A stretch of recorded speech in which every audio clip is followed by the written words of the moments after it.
खिलाफत के दौर की बात है जब बगदाद अपने उरूज पर था और दरियाए दजला के किनारे बसे इस शहर की गलियों में दुनिया भर के ताजिर और हुनरमंद बसते थे। इसी शहर से कुछ फासले पर खजूर के घने बघात के पीछे एक छोटी सी बस्ती थी जहां जुबैर नाम का एक मशहूर शिकारी रहता था।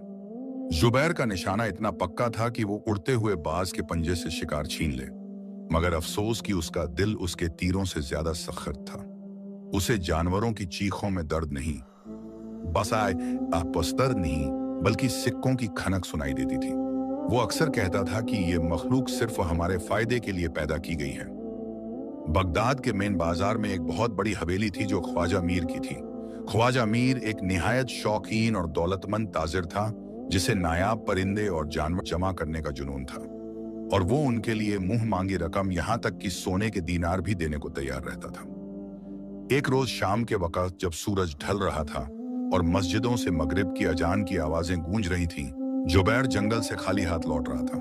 वो बहुत गुस्से में था क्योंकि पूरा दिन खाक छानने के बाद भी उसे कोई खास शिकार नहीं मिला था। तभी उसकी नजर एक वीरान चश्मे के किनारे पड़ी जहां अनार के एक पुराने दरख्त पर उसे एक ऐसा मंजर दिखाई दिया कि उसकी आंखें चमक उठी। दरख्त की एक नीची डाली पर शाह बुलबुल का एक जोड़ा बैठा था, लेकिन ये आम बुलबुल नहीं थे। इनमें से जो नर था उसके परों में फिरोजा जैसी चमक और गर्दन में सुनहरी हल्का था। ये एक बेहद नायाब परिंदा था जिसे परिंदे नूर भी कहा जाता था। वो दोनों परिंदे एक दूसरे के साथ खेल रहे थे और नर परिंदा अपनी मादा के लिए दाना चुग कर ला रहा था। ये मंजर इतना प्यारा था कि किसी पत्थर दिल को भी प्यार आ जाए। लेकिन जुबैर के जहन में सिर्फ ख्वाजा मीर की थैलियों की खनक गूंजने लगी। उसने फौरन अपना जाल तैयार किया जो उसने खास रेशम के धागों से बुना था ताकि परिंदे के नाजुक परों को नुकसान न पहुंचे। इसलिए नहीं कि उस परिंदे की फिक्र थी, बल्कि इसलिए कि अगर पर टूट गए तो कीमत कम मिलेगी। जुबैर ने सांस रोकी और बिल्ली जैसी चाल चलते हुए दरख्त के करीब पहुंचा। परिंदे अपनी ही दुनिया में मग्न थे। उन्हें आने वाले तूफान की खबर न थी। जैसे ही नर परिंदा उड़कर जमीन पर गिरे एक अनार के दाने को उठाने नीचे आया, जुबैर ने बिजली की रफ्तार से अपना जाल फेंका।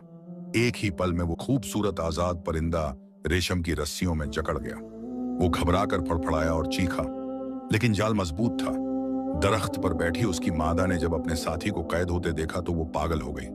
वो डाली से नीचे उतरी और जुबैर के सर के ऊपर मंडराने लगी। वो अजीब सी दर्दनाक आवाजें निकाल रही थी जैसे वो जुबैर से मिन्नतें कर रही हो कि मेरे साथी को छोड़ दो, हम पर रहम करो। लेकिन जुबैर ने एक बार भी ऊपर नहीं देखा। उसने बेरहमी से उस नर परिंदे के पैर बांधे और उसे अपने थैले में डाल लिया। परिंदे की तड़प अब थैले के अंदर कैद